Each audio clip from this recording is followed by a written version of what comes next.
years, we've been operating in a low interest rate environment, which would mean that the non-performing loans as well as the bad debts have been coming down. Even though the non-performing loans are a little bit sticky on the way down, the fact of the matter is some of our big books, like for instance home loans as well as credit card and certain areas in West Bank, would have benefited from a low interest rate environment. But there are a number of other things that we did internally. If you look at the different franchises, FNB, West Bank and RMB did quite well in their areas. And this was as a result of a lot of focus on growing top line, containing costs, making sure that we're managing through the tough economic environment that we're facing. Our Africa operations also did quite well. So across the board, there was really a lot of focus on execution of our strategy.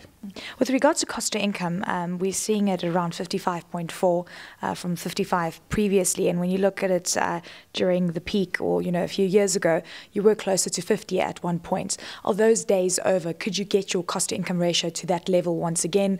We know we've actually heard rhetoric from other banks saying that those days are over. Is it over for FirstRand as well? Well, we continue to manage the issue of growing top line, which is important in that equation, as well as containing our costs on the other side. And in fact, if you look at our cost to income ratio on a comparable basis as how some of our peers treat, for instance, revenue and costs, that number, that 55.4% actually translate to about 53%, which makes us quite comparable, in fact, even better than some of our peers. And it's an ongoing process of managing our business in a tough economic environment, looking for growth opportunities, especially in those areas where we are underrepresented, but continuing to focus on investing at the same time, as well as managing costs and improving efficiencies in our business. With regards to the revenue makeup or the earnings makeup, we know that FNB Africa makes up a small portion. It's around 8% or so. But your return on equity within an investment within the African space is sitting at 21%, so it's quite high. When do you plan to start exposing yourself further to Africa? We know that you've actually just embarked on a deal in Zambia, so it is an exciting space. Are you doing this aggressively going forward?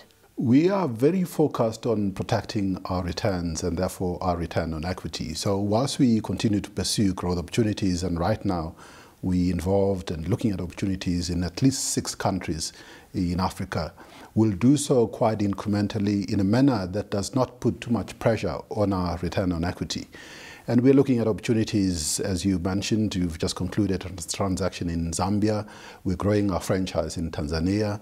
We're looking at opportunities in Nigeria, Ghana, Angola. We've just set up a rep office in Kenya.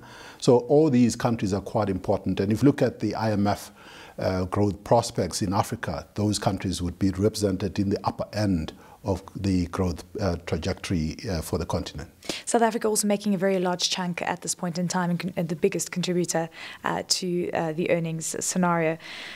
When it comes to the rest of the African continent, what kind of targets have you put in place to see and experience growth there and also a big contributor to the earnings front? What kind of numbers are you expecting? Our approach is an incremental approach, and therefore we are unlikely to make big acquisitions simply to boost our contribution from the rest of Africa into our bottom line or our earnings.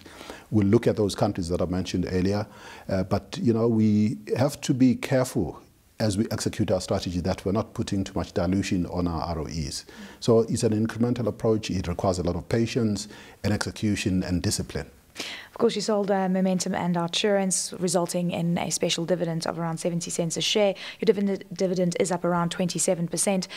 Tell us about what you plan to do with the dividend going forward, if you plan to change your dividend policy at any stage. No, we're not really changing or planning to change our dividend policy going forward. We've always said that we want to pay a progressively increasing dividend over time, and that's what our shareholders should expect.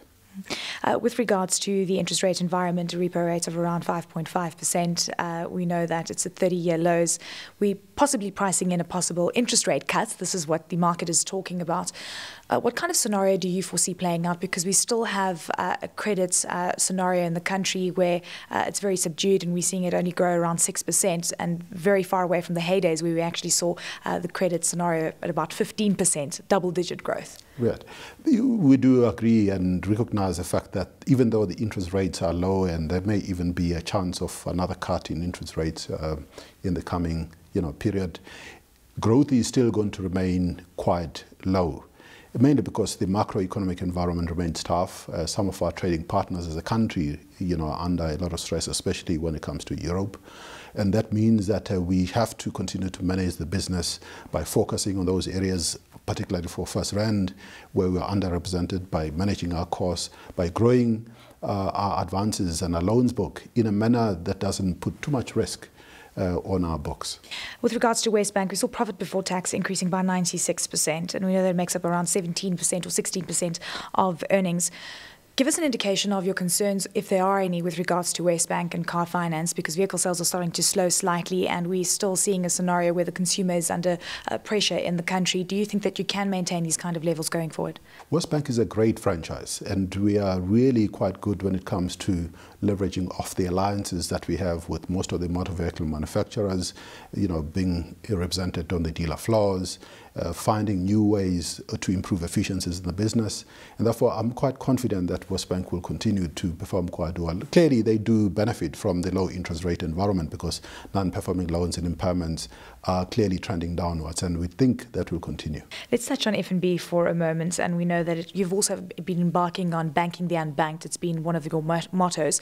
Tell us about the play between the likes of Capitec, which is a very new player in the market and seems to be taking quite a bit of market share, and how you're positioning yourself going forward within the lower space or the lower LSM space. Well, the number of things that we are doing. We continue to roll out the F&B Easy Plan branches, and we're rolling those out as fast as we can at the rate of about 8 a month. And which is really quite a great achievement, given that you've got to find premises, find staff, put systems and processes in place, and so on. At the same time, we are rolling out digital banking, which is not only focusing on the lower end of the market, but generally would be probably a growth area, particularly in the lower end of the market. And we're focusing on some of the easier to sell products. In other words, we focus on transactional products, investment products, loan products, as well as insurance products. And we think that the growth that we're experiencing, which is really quite high, up in the 40s actually, is a very comfortable and good growth to achieve, given obviously a low base that we've started off with. But as we begin to scale up, and we now have more than 120 branches, Easy Plan branches that have been rolled out in the last year, it really provides us with a good infrastructure to be able to serve those customers.